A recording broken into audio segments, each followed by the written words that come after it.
parents react to DOJ's memo. Xi Van Fleet calls it outrageous and warns CCP-style crackdown.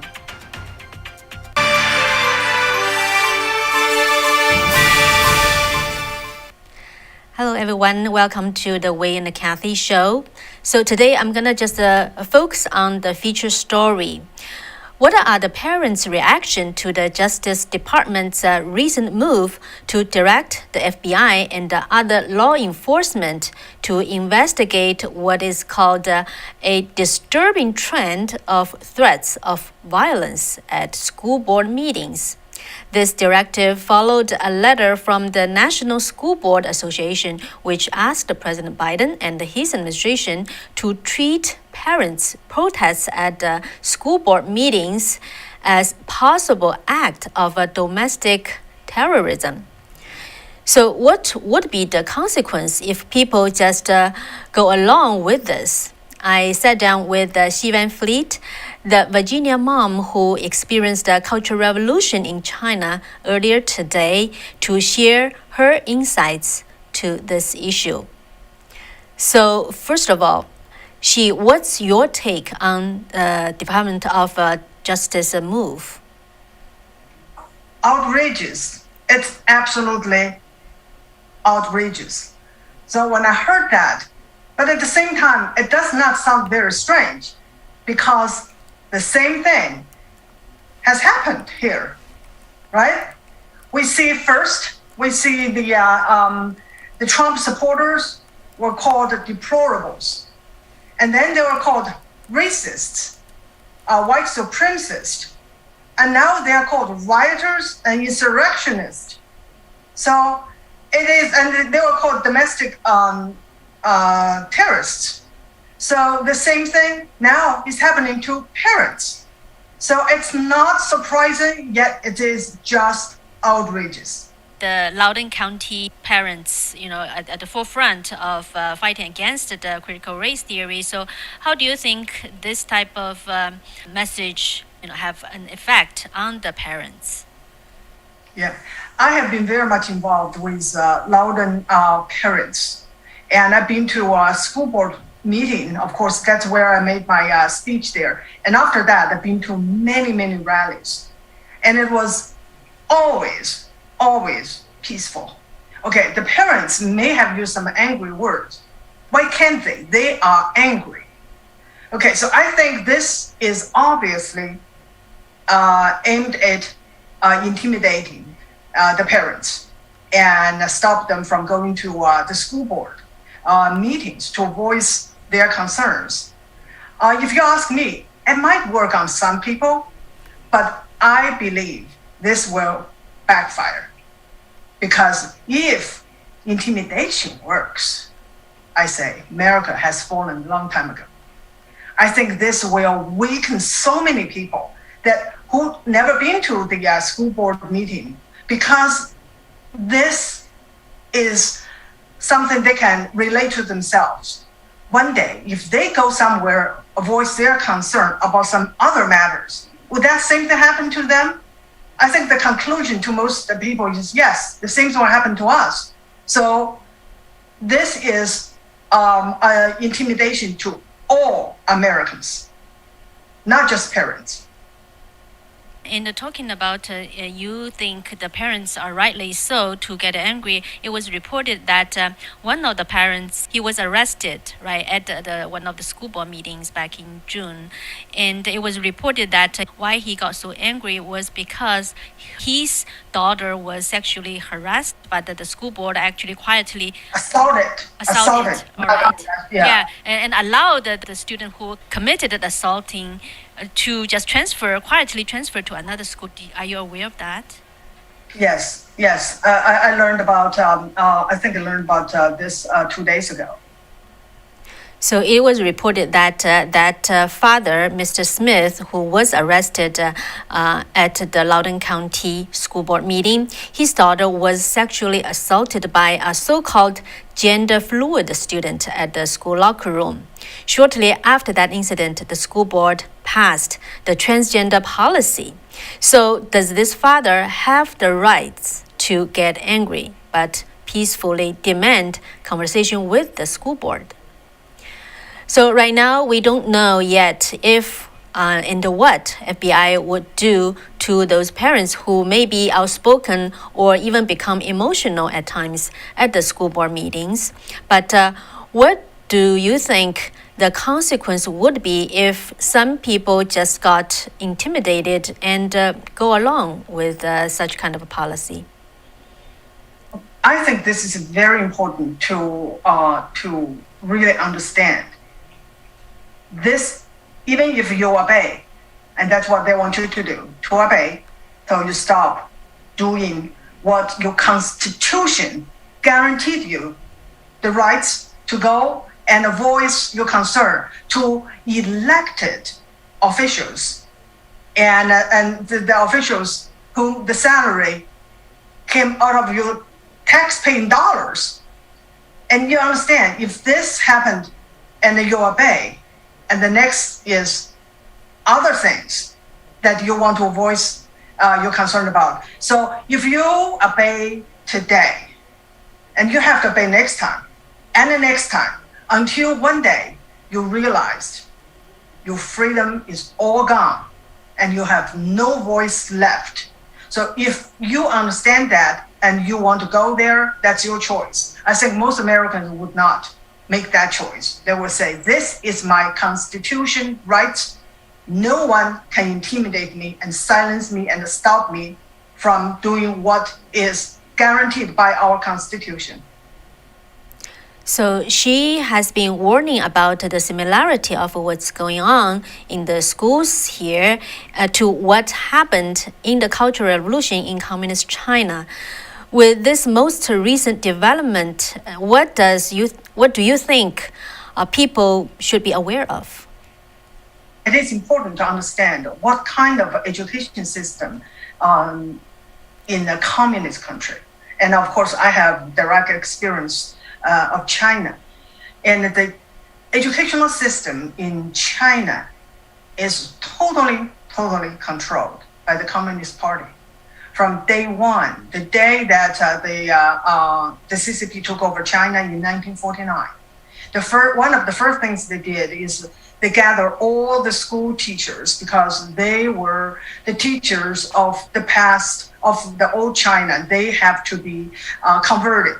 They have to be trained with this new ideology. So they were giving intensive training of new Marxist theories and ideology and the communist values. So everyone has to pass the examination before they could go back to the classroom because they were required to teach the new ideology to the Chinese children. From that day on, parents and teachers alike were absolutely excluded from the educational process. The decision of what to be taught and how was made, the decision was made on the highest level. And so everyone just accepted. No one dare even to question, or it's not even in their mind to question. Of course, the party controls everything. So even using Xi Jinping's own words, the goal of education is to prepare the students to be the builders and heir or successors of the socialist system. So parents, forget it. It's not about your children.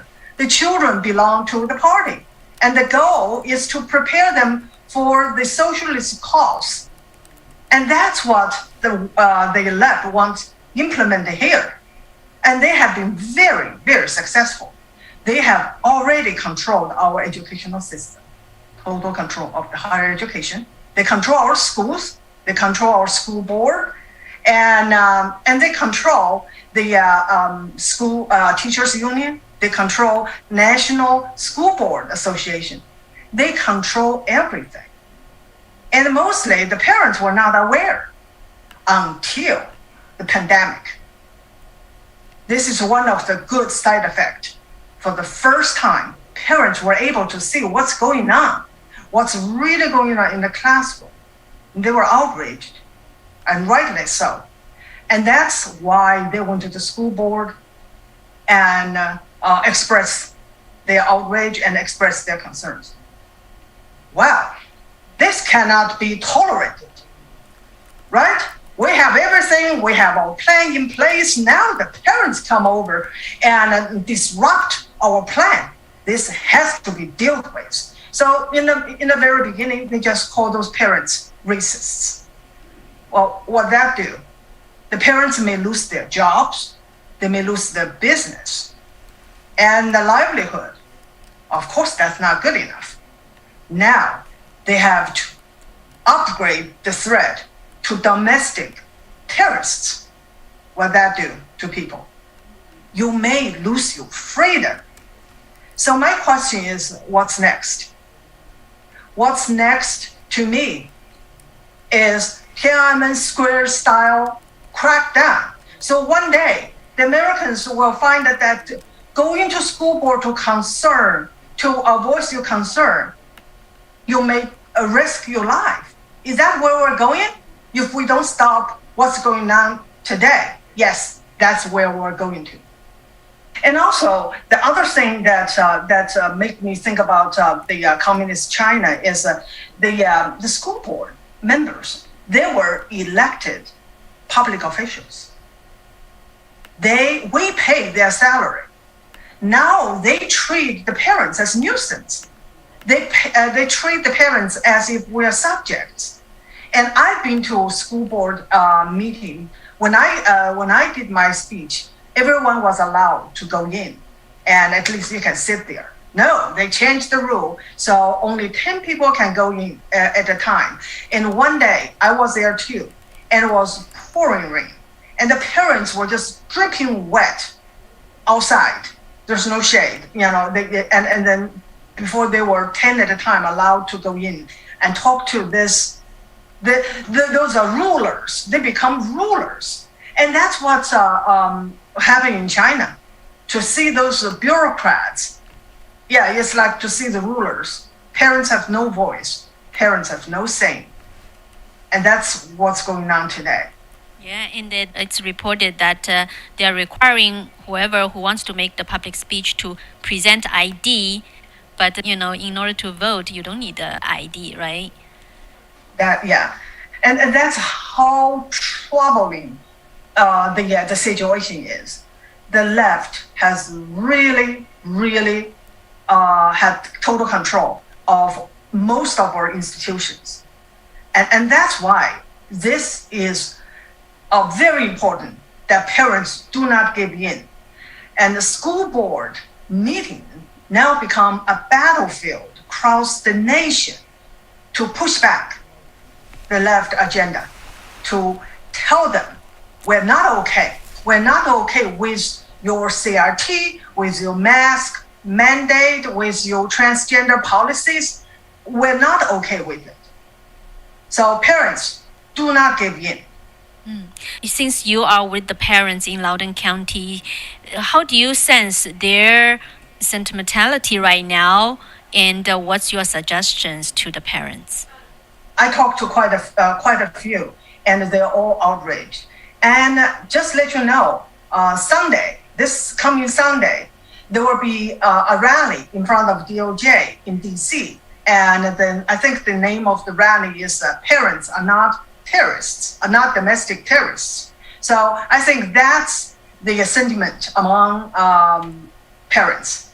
And I think I'm going there. And I think I will see people, not just parents or grandparents or whoever care about our country, will be there.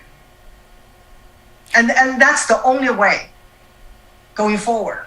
If you conform, you will have to give up more your rights until you become a total subject to the real rulers. You totally give up your freedom, your God-given rights. I urge everybody around here, go there to show support and to show that you are not going to give in your rights. So any last words to our audience, Xi? Don't give in. Do not give in. Great. Thank you, Xi, for sharing with our audience. Thank you so much, Kathy. So that's Xi Van Fleet. Her insights based on her life experience under the Chinese Communist regime, and also living in this in the United States, where she founded the freedom. But looking at what's going on right now, her warnings. So being the as myself also had the life experience living under the CCP control, I have to really echo her thoughts and her warnings. So, and actually, I also agree with that. That's the only way. It's the only way to, in face of such intimidation, is not to give in. Speak out and speak up. People have to take action. Otherwise, the ultra left, the radical left, the communism, what they do is just take away your freedom piece by piece. You think you may just give in a little bit, compromise a little bit, they will let loose. It won't. So actually, some parents are speaking out. In last Thursday's school board meeting in Fairfax County, parents spoke out and requesting the board should pass the resolution denouncing DOJ's memo. The FBI has no place in our school board. This is not Russia. This is not communist China. This is the United States of America. Ours is the government for the people. And we, the people and the voters, have First Amendment rights. Rights of free speech, free association, the right to petition the government. And we will not be intimidated by the government's abuse of power. And we will vote for new leadership at every level of the government. Stacey Langton came before you exposing pornography that you are buying for our school libraries, and not a single one of you phoned her. Not a single one of you has followed up with her. And so why do you have this parent engagement when you don't want to engage with parents? You've made it now federal policy to terrorize us, to take a war on us. Why are these parents here? You are parents. Can you not have any comprehension of the frustration, anger, and just sadness that is gripping the hearts of parents across this country? The Biden administration just said we are domestic terrorists. This board should pass a resolution tonight condemning the Department of Justice for trying to intimidate and cancel parents. But instead, you're going to pass a resolution pushing gender sexuality clubs on students in Fairfax County. You could laugh now. You may not laugh later when you can't turn the bus around. Lenin said, "Give me 4 years to teach the children, and the seeds I have sown will never be uprooted." And sadly, my child was never taught about Lenin. She was never taught about Stalin. She was never taught about communism or fascism. And maybe that's why she didn't. Our next speaker.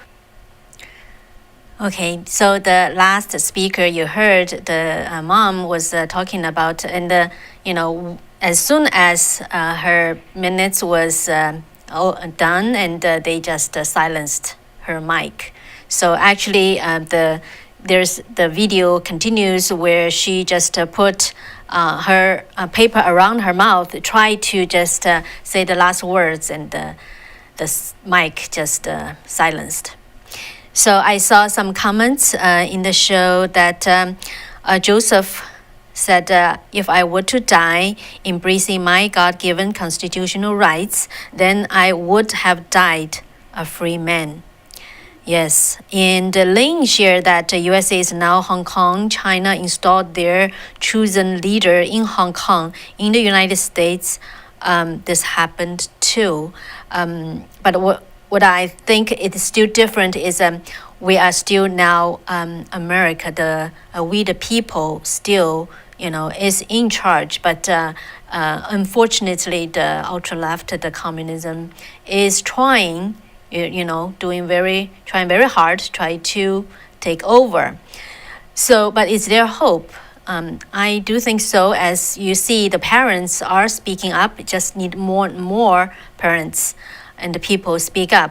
And also this kind of a peaceful yet outspoken resistance against the overboard of the government control is happening not only to schools and to the parents, but also in other areas such as the airline companies and healthcare area. Since the past weekend, Southwest Airlines has 3 straight days of canceled and delayed flights, which is believed to be related to the vaccine mandate. Over the weekend, Southwest Airlines canceled about 2,000 flights, and then followed by canceling 350 some more flights on Monday, with 40% flights delayed. And this began shortly after the Southwest Airlines Pilots Association, which represents 9,000 pilots, asked a federal court on last Friday, to block the airline's order that all employees get vaccinated.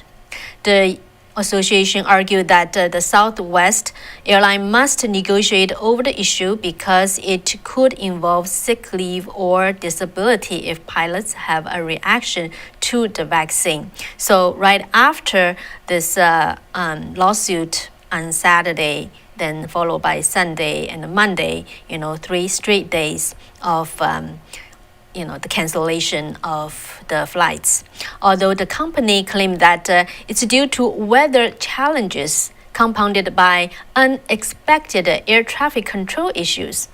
But people would think, how come other airline companies were not severely affected? Southwest CEO initially avoided the question by the media whether it is related to the pilots' resistance to the mandate. But later, he admitted that they are facing this challenge. While the White House spokesperson firmly denied it had nothing to do with the vaccine mandate policy. So we can see how the company CEO was contradicted by the White House spokesperson. How could that be? And in California, an anesthesiologist at the UCLA Health, his name is Dr. Christopher Rake. He was escorted out of his workplace on Monday. He was because he has been outspoken about his suspicions about the COVID-19 vaccine and also refused to get vaccinated in defiance of a statewide and employer mandate. He recorded himself while being escorted out. This is what happens when you stand up for freedom and when you show up to work, willing to work, despite being unvaccinated. And this is the price you have to pay sometimes. But what they don't realize is that I'm willing to go lose everything. Job, paycheck, freedom, even my life for this cause.